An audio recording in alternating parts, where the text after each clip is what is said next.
when will you see me back in UK live? To tell you frankly, I have been to UK several times, maybe more than 10 times. And I don't think so that I urge to come back to UK again.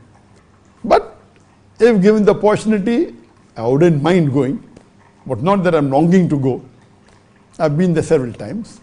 And now it's easy.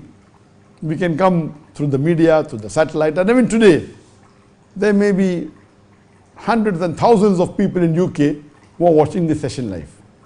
But naturally, the reach on the media is much larger. We have a satellite channel, Peace TV, which is yet being broadcast in different parts of the world. Besides the Peace TV, you have the Facebook, you have the Instagram, you have the YouTube, and millions of people watch. Though the percentage of people watching in Bangladesh, India, Pakistan is much more, but because the volume is large, there are, even in the Western world, there are millions of followers of my Facebook only in the Western world, alhamdulillah. And out of that, surely thousands may be watching these live programs that we have. So as far as the message reaching, yes, it is reaching.